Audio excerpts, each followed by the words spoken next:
Look, Hey. we have to talk about the yearly cycle of shame. You know what I'm talking about. Oh, I do. It's that moment, usually what, mid-January, where you look at that expensive planner you bought, the one with all the color-coded tabs, and you realize you haven't opened it in 4 days. The glossy tomb of good intentions. Right.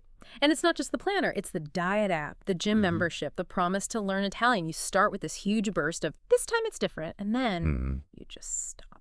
And the advice you get is always so gentle. Exactly. It's, hey, be kind to yourself, or healing isn't linear, things like that. Which sounds nice. I mean, it feels supportive. It does.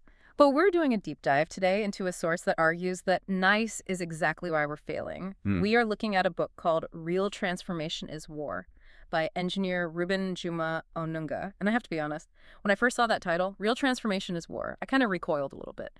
I mean, we're living in a pretty high-stress world. Do I really need to declare war on myself? It sounds exhausting, maybe even a little toxic. I had that same reaction. It sounds really aggressive. But Yeah. before you write it off as some, hyper-masculine hustle culture thing, Yeah. you have to look at who's writing it. Onunga. He isn't a lifestyle guru. He's an engineer. And that changes the context. Completely. Yeah. I mean, when he uses words like war or violence, he's not using them in an emotional sense. He's using them in a physics sense. Oh, okay. He's looking at human character the same way he would look at a load-bearing wall or a suspension bridge. He's applying systems thinking to the soul. So this isn't a pep talk. Not even close. Yeah. It's a structural analysis of why we collapse. Onunga's whole thesis is that we treat our bad habits like misunderstood friends that we can, negotiate with. Right. When in reality, from an engineering perspective, they are structural failures that need to be, and this is his term, terminated. Okay, terminated is a very strong word, but let's back up. If we're looking at this like engineers, what is the core problem? Why do we naturally drift toward, say, laziness or disorder? Why is it so hard just to stay disciplined? It all comes down to one law of physics that really, it rules everything: entropy. I remember that from high school physics, but vaguely. Disorder. It increases over time. That's the one. The second law of thermodynamics. In any closed system, if you don't actively inject energy, things don't just stay as they are, they degrade. Okay. So think about a vacant house. If no one lives there, does it stay pristine? No way. The roof leaks, the paint peels, weeds take over the driveway. Right. And here's the kicker. The house doesn't do anything to make that happen. Decay is the default setting. Nature actually hates order because order is energetically expensive. And he applies this to our lives. He calls it the engineering of decay. He argues that we have this false belief that if we just coast for a while, we'll stay where we are. I'm like, oh, I'm just taking a break. But you aren't. In a universe governed by entropy, there is no such thing as standing still. If you aren't applying force to move forward, the current is always sweeping you backward. That's terrifying. It means my baseline isn't neutral. No. My baseline is rot. That's the engineering reality. And this is where Onunga thinks most self-help just completely fails. Most advice treats your bad habits, your lack of focus, as a temporary glitch. Right. Onunga says, no, that is the natural state of the system. Chaos is what happens when you stop fighting. So when I find myself doom scrolling for 2 hours instead of working, that's not an anomaly. That is gravity. That's the system seeking its lowest energy state. And this brings us to why he hates the gentle approach. Because you can't be gentle with gravity. You can't negotiate with it. You can't ask a weed nicely to stop growing in your garden. The weed does not care about your feelings. It only responds to force. Okay, so this is where the war concept comes in. But I need to push back on this violence terminology he uses. He talks about doing violence to your habits. In a mental health context, that sounds risky. Is he advocating for self-hatred? It's a crucial distinction. And if you read it in the engineering context, violence here just refers to decisive inner force. Okay. So think about a structural engineer inspecting a bridge. They find a steel beam that is rusted through. It's compromised. It can't hold the load. What does the engineer do? Do they pat the beam and say, it's okay, just try to be stronger? Yeah, they cut it out. They remove it. And that is an act of violence against that beam, but it's an act of salvation for the bridge. Onunga argues we are way too sentimental about our own weaknesses. We say, oh, I just have a sweet tooth, or I'm just not a morning person. We sort of cuddle these weaknesses. And he's saying, identify the structural failure and cut it out. Don't moderate it, terminate it. That's the negotiation versus termination idea. Yes. Think about how we usually try to change. Let's say you look at your phone too much. The gentle approach is to say, okay, I'm going to try to cut down to 30 minutes a day. Which works for about 3 days. If that. Because you're still negotiating. You're keeping the rust in the system and just asking it to behave. The war approach, the termination approach is, this device is destroying my attention. I am buying a lockbox. At 8 p.m., the phone goes in the box, and I do not have the key. That's the force he's talking about. You're just removing the option. You're changing the physics of the situation. You aren't relying on the beam to be strong. You are removing the load it can't handle. It makes sense, but it still feels so harsh. Mm-hmm. Why is that level of intensity necessary? Can't I just want to change? Well, Onunga addresses this with what I think is the most relatable part of the book. He says, the moment a person decides to change, something pushes back. Have you ever noticed that? Oh, absolutely. The day you decide to start a diet is the day you get the hungriest. Or the day you decide to wake up early is the day the bed feels the most comfortable. It's Newton's first law. An object at rest stays at rest. But it's more than just physics. It's almost biological. Your old self, the patterns you've built over years, it has a survival instinct. It wants to live. And it fights back. It does. When you try to change gently, the old self manipulates you. It says, do one more video, or you worked hard, you deserve a treat. If you approach that voice with politeness, you lose. You need a weapon. And the weapon isn't a feeling, it's an action. Correct.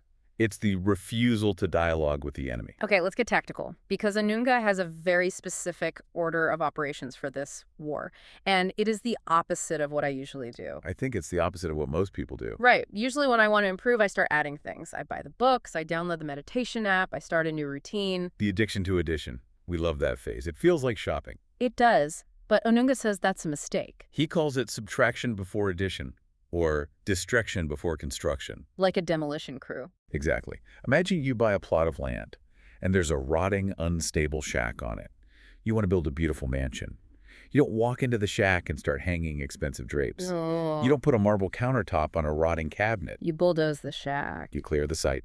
Onunga argues that modern self-help is obsessed with decoration, adding a morning routine, adding gratitude journaling, while the foundation is completely infested with termites. So we're just layering good habits on top of a life that is structurally unsound. And we're trying to optimize a system that's fundamentally broken and that causes the collapse because you have limited energy. Of course. If you're spending 40% of your energy fighting distractions and 30% dealing with lack of sleep, you don't have enough structural capacity left to hold the new good habit. You have to subtract the drain first. So give me a concrete example. If I want to be more productive, I shouldn't start by making a to-do list. No. You should start by destroying the thing that steals your time. If you lose 2 hours a night to Netflix, you don't just add reading time. You cancel Netflix. Oh. You literally remove the input. You create a vacuum. That is scary, though, because if I create a vacuum, I have to sit with myself, and that's uncomfortable. And that discomfort is the war. That is the feeling of the old self dying. Onunga draws on some deep philosophy here, the idea that a habit is a groove in your character. Okay. To smooth that groove out requires friction. It generates heat. It's supposed to hurt a little. So if it feels bad, I'm probably doing it right. In the initial phase, yes. If it felt easy, you wouldn't be changing anything. You'd just be drifting. Okay, so we've cleared the site, we've bulldozed the shack, now we have to build, and this is where most of us, myself included, just try to white-knuckle it. We say, I'm just going to use my willpower. Why does Onunga think that's a trap?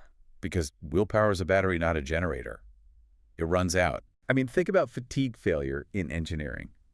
A material can only take so many stress cycles before it just snaps. It doesn't matter how good the steel is. Physics is physics. So relying on willpower is basically planning to fail from the start. It's a strategic error. Onunga says, the amateur relies on mood. The professional relies on strategy. Strategy over willpower. Exactly. High performers, athletes, special forces, surgeons, they don't wake up and ask themselves, do I feel like performing today? They have a system that bypasses their feelings. They have a protocol. He talks a lot about environment design here, the terrain of the war. This goes back to not trusting yourself. If you know that you have a limited amount of willpower, you design your environment to preserve it. How so? You don't put the cookies on the counter and spend all day resisting them. That wastes your battery. You just don't buy the cookies. You make the bad behavior structurally difficult. And the good behavior structurally unavoidable. If you want to run in the morning, you sleep in your running clothes. You remove the friction. It's not about being a superhero. It's about rigging the game so you can't lose. It's admitting that in a fair fight between me and a donut, the donut might win. It probably will. So I make sure I never meet the donut. Precisely. Don't fight fair. War isn't about fighting fair. It's about winning. I want to pivot to the internal side of this. We've talked about physical habits, phones, food, running, but a lot of Onunga's book focuses on the inner battlefield, the mind. The theater of operations. He uses a phrase that sounded very stoic to me, the mastery of assent. Can you break that down? It is stoic, and it's a concept we've completely lost in modern culture. Assent just means agreeing to something. The mastery of assent is the realization that just because a thought knocks on your door, you don't have to let it in. I think most of us just leave the door wide open. A thought comes in, I'm worried about this, or I'm angry at that, and we just invite it to dinner immediately. We merge with the thought. Onunga argues that this is a failure of governance. You are the king or queen of your inner state, but you've abandoned the throne. You're letting the peasants run the castle. So how do we retake the throne? You have to train the pause. Between the stimulus, someone cuts you off in traffic, and the response, road rage, there is a tiny gap. Tiny. Mastery of assent is widening that gap and asking, is this reaction useful? Is it true? If not, you deny it entry. But isn't that incredibly hard to do right now? I feel like our entire economy is built to destroy that gap. The attention economy wants us reacting instantly. It's designed to fracture you. Onunga calls for cultural resistance. You have to realize that the world around you is basically an entropy machine. It is designed to keep you distracted, anxious, and buying things to soothe that anxiety. So if you just go with the flow, you drown. You end up as a statistic. Onunga says you have to be almost militant about guarding your input. If you let the algorithm decide what you think about, you have lost the war before you even put your boots on. This brings up the isolation point.